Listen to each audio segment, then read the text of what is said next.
네,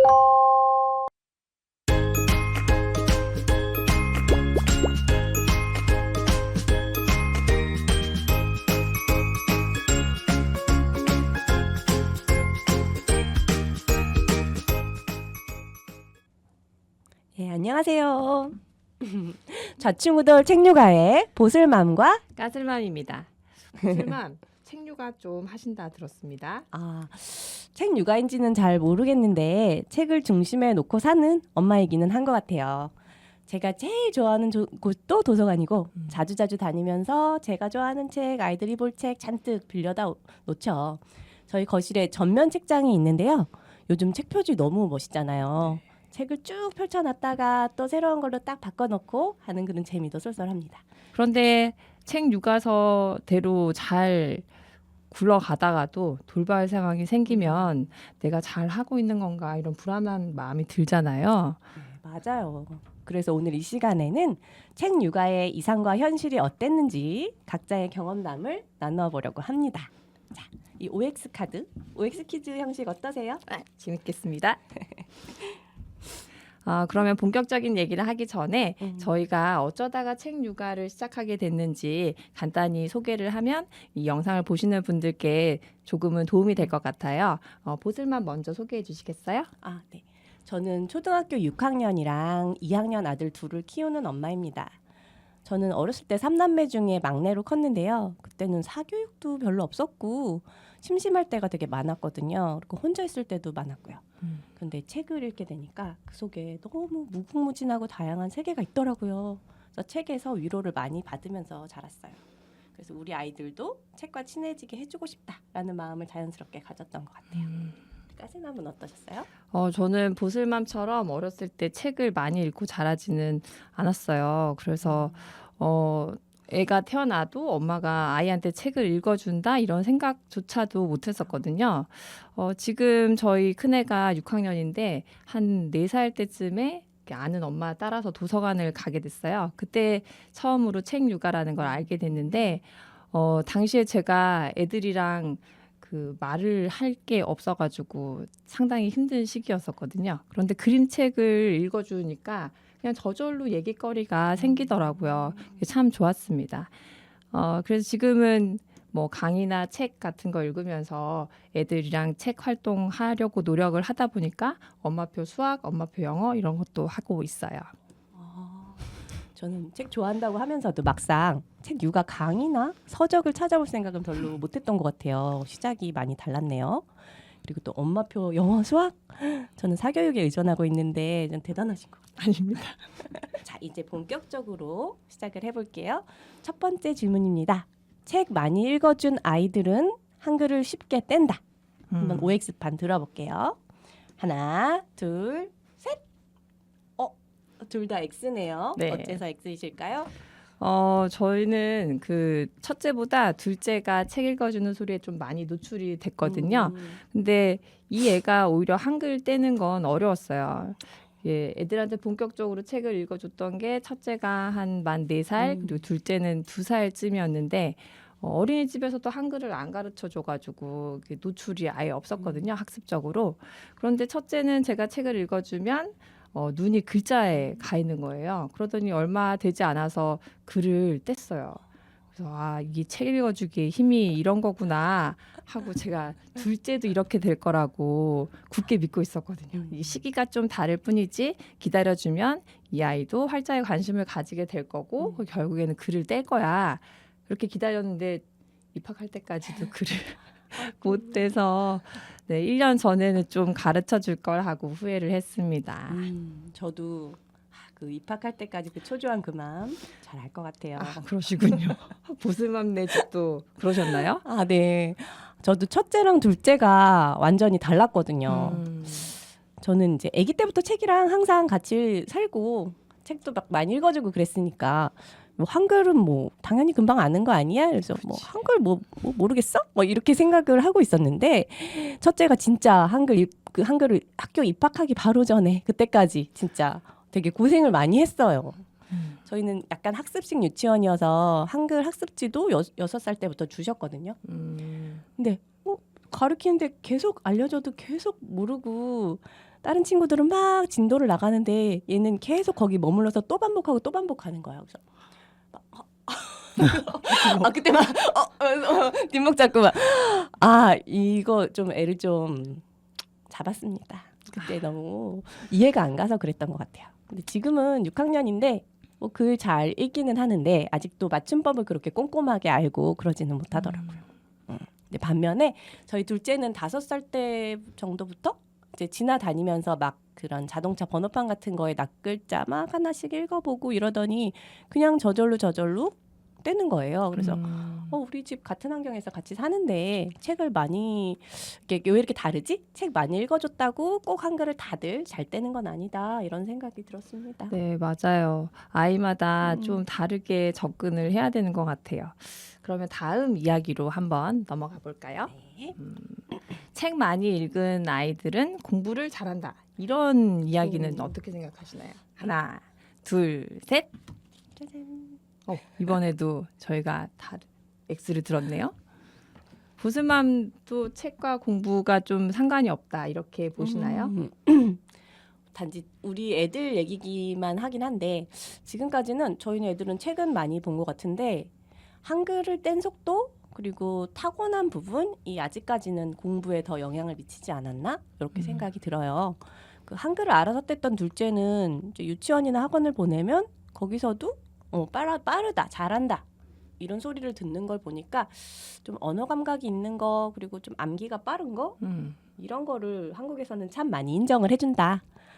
그래서 좀 돋보이기가 쉽다 이렇게 느껴지기는 해요. 근데 뭐 아직 초등학교 2학년이고 초등학교 6학년이니까 장기적으로는 더 봐야겠죠. 그리고 저희 첫째가 상대적으로 좀 느린 기질이어가지고 여러 가지로 좀 느렸는데 그러다 보니까 한국에서는 서름이 좀 있어요. 근데 서서히 자기만의 장점을 좀 찾아가지 않을까 하고 기다려주고 있습니다. 그리고 수학 같은 경우에는 책 읽기만으로는 좀 충분하지 않은 영역이 아닐까 생각해서 따로 학원 보내고 있고요. 그리고 뭐 공부만 아니라 예체능도 되게 중요한 거라고 생각은 합니다. 그렇죠. 까실맘은 예체능 말고는 사교육을 아예 안 하신다고 들었어요. 네, 집에서 다 하고 있죠. 책 읽기하고 공부에 대해서 연관관계에 대해서 어떻다고 생각하시는지. 전 사실 저학년일 때는 책을 읽으면 공부를 잘한다고 이렇게 철떡같이 믿고 있었거든요. 그래서 그런 소리를 되게 큰 소리로 뻥뻥 치고 다녔는데 그때 중학생이었던 동네 한 어머니께서 저를 순진하게 바라보시던 그 표정을 아직도 잊을 수가 없습니다. 그때만 해도 확신에 차 있었는데 지금 애들이 고학년이 되고 보니까 좀 아닌가? 잘 모르겠어요. 아직은 그게 연관이 있는지. 제가 사실은 한창 공부를 할 때 한계가 있었어요. 근데 나중에 애들 때문에 책을 찾아봤더니 제가 한계를 느끼면서 공부를 했었던 이유가 독서량이 부족해서였다고 그러더라고요. 그래서 애들한테는 독서라는 날개를 달아주고 싶어서 책도 많이 읽어주고 했는데 이제 문제는 책 읽기가 만능이란 이런 생각이 학습 능력이랑 자꾸 연결을 짓다 보니까 책 읽어라, 잘 읽어라, 꼼꼼히 읽어라 강요를 하게 되고 그러다 보니까 독서에 좀 나쁜 정서를 심어주는 건 아닌가 부작용이 생기는 것 같아서 요즘에는 독서랑 그다음에 학습은 조금 분리를 하려고 주문을 걸고 있습니다. 네. 책 읽기하고 학습을 분리해서 생각해야 한다는 말도 진짜 일리가 있는 말씀이신 것 같아요. 그러면 우리 언덧 마지막 질문을 한번 해볼게요. 네. 엄마가 책을 보면 아이도 자연스럽게 책을 보게 된다. 들어볼게요. 하나, 둘, 셋. 이번에는 저희 둘이 의견이 다르네요. 네. 엄마가 책을 보면 아이들도 책을 보게 된다는 거는 저는 되게 맞다고 생각하고 저희 신념입니다.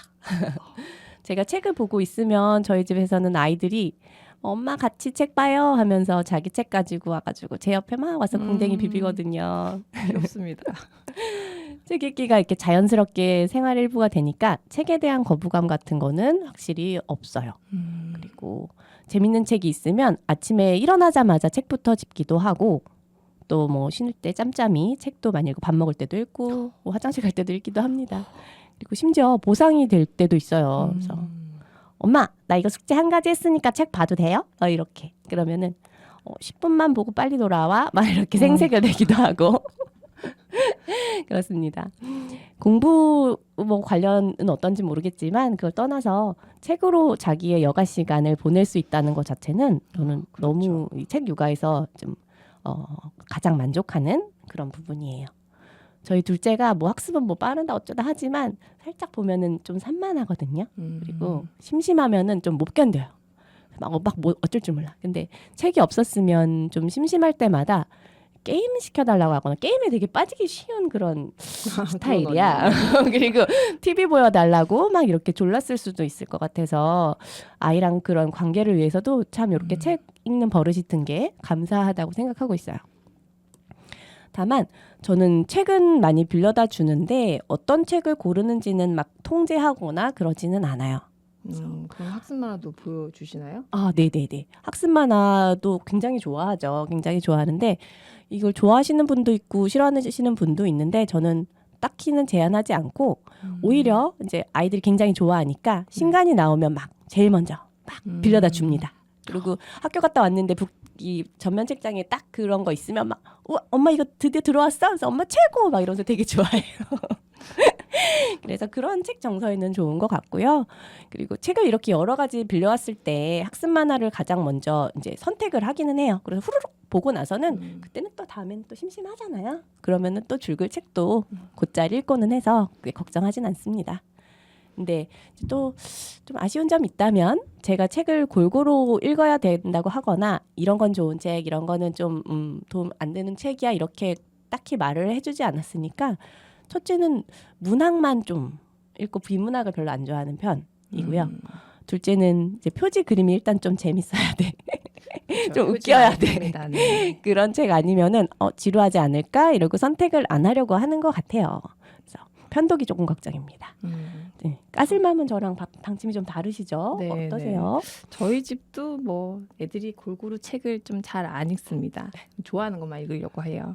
특히 표지를 좀 많이 타서 표지가 좀 오래됐거나 마음에 안 들거나 아니면 좀 어려워 보인다거나 이러면 손을 잘 안 대더라고요. 그래서 저희는 이런 경우에는 친구랑 엮어서 익힙니다.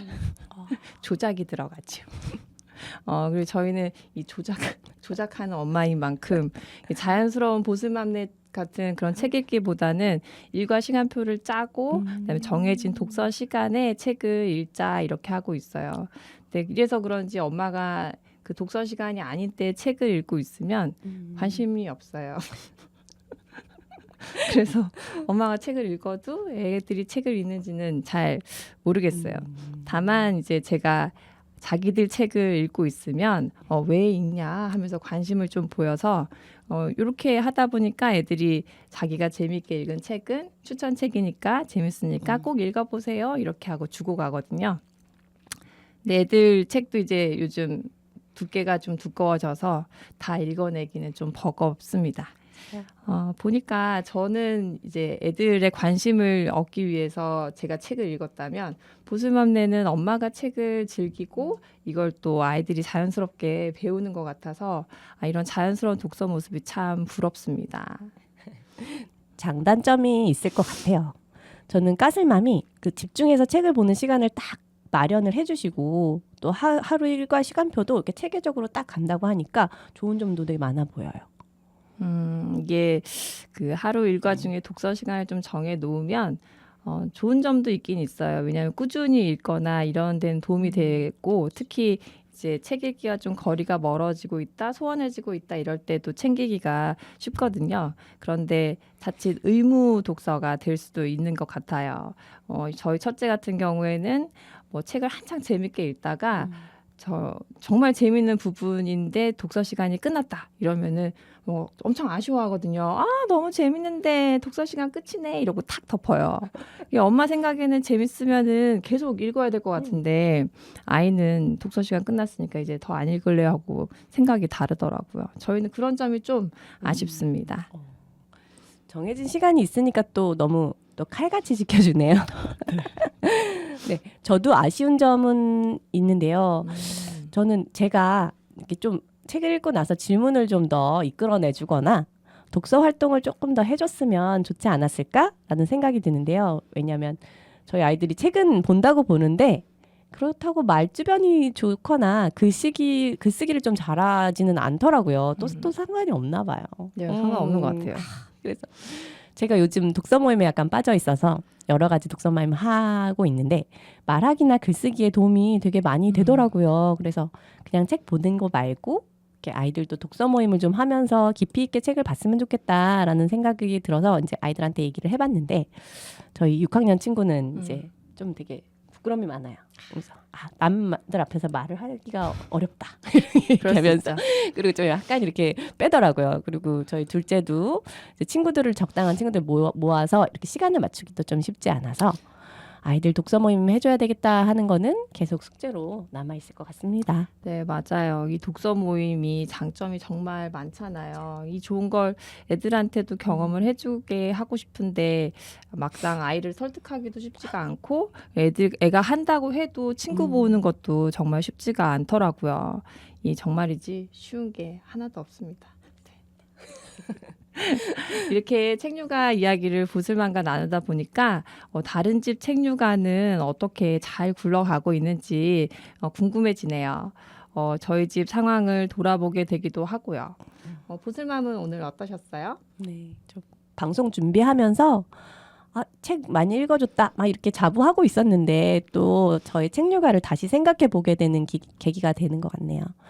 얘기하다 보니까 나도 욕심을 많이 부렸구나. 이제 책 많이 봤으니까 이제 공부도 좀 잘하고 한 걸 또 빨리 떼고 이렇게 좀 욕심을 내고 있었구나 하는 걸 깨달았어요. 그래서 책 많이 읽어줬는데 왜 이렇게 안 나와? 이런 마음에 이제 나도 모르게 속상해졌던 때가 많이 있었던 것 같은데요. 이제는 아이들이 책을 잘 본다는 사실만으로도 되게 드문 거잖아요. 요새는. 네, 감사한 일이죠. 그거에도 감사하고 같이 이제 편하게 얘기를 많이 나누려고 시도를 해보도록 하고 싶습니다. 언젠가는 이제 두꺼운 벽돌책 같은 것도 저랑 같이 읽으면서 얘기 나눌 수 있는 날이 오겠죠? 그럼요. 올 거라고 저도 생각합니다. 제가 어떤 강의에서 들었는데 한 아이의 그 기억에 한편에 이 책이랑 관련된 조금이라도 좋은 감정이 있으면 이게 나중에 책 읽기랑 좀 거리가 멀어지는 때가 있어도 결국에는 책을 읽는 어른으로 자란다는 말씀을 들었어요. 아이가 책을 좋아했으면 좋겠다라는 게 저희의 초심이잖아요. 그 마음을 잃지만 않는다면 언젠간 그렇게 될 거라고 믿습니다. 저는 이렇게 오늘 얘기를 나누다 보니까 좀 규칙을 내려놓고 보슬맘처럼 좀 넓은 울타리 안에서 아이가 자신의 독서 세계를 좀 잘 꾸릴 수 있도록 엄마가 좀 거리를 둬야 되겠다. 이런 다짐을 해봅니다. 네, 오늘 영상 끝까지 시청해 주셔서 너무 감사드리고요. 여러분의 좌충우돌 책류가도 응원합니다. 안녕.